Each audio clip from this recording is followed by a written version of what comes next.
and welcome to this week's Thought for the Week. My name is Elena and today I'd like to talk to you about role models.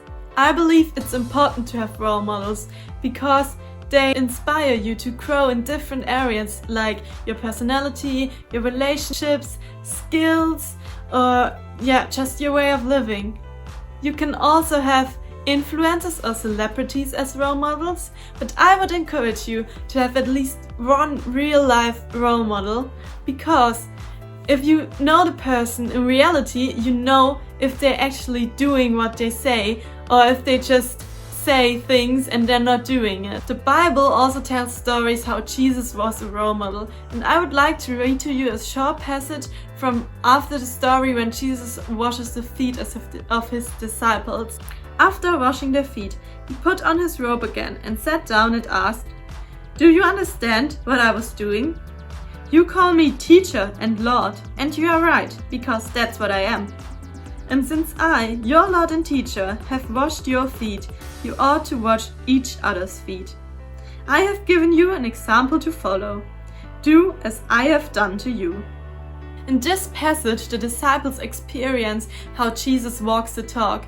He's not just saying they should serve each other and wash each other's feet, but he's actually doing it.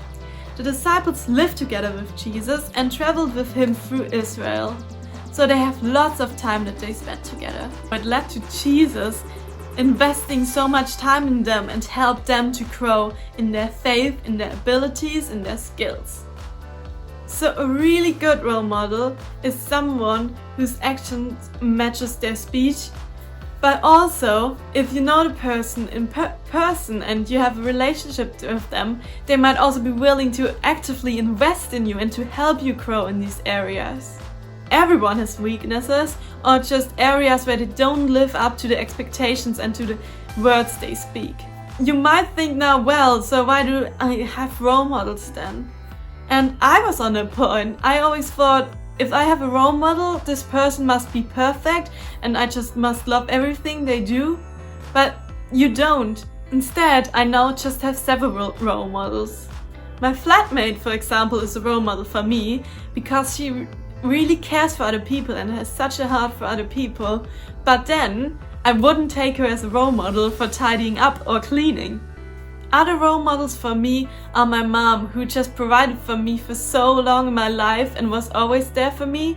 Or my grandma, who's just interested in other people and she just loves to hear like stories from other people, and she's just so open and interested to others. I also have a mentor, and what I really admire about her is the fact that she can so easily connect to other people, to new people, and she's just able to engage everyone.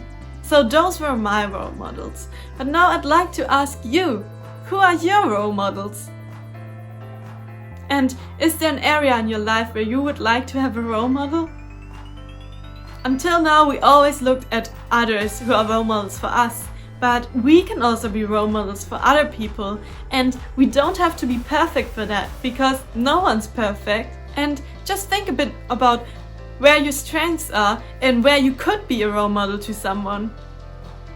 No human role model is perfect, but I believe that Jesus is. And even though Jesus is not on earth anymore like he used to be as a human being, he can still be our role model because we have the Bible telling us about what Jesus said and did. Jesus can be a role model in lots of areas. So he can be a role model for you to tell others about him, or a role model in caring for poor people, or really loving everyone, loving also excluded people and outcasts. So for me, Jesus is definitely a role model. But is Jesus also a role model to you?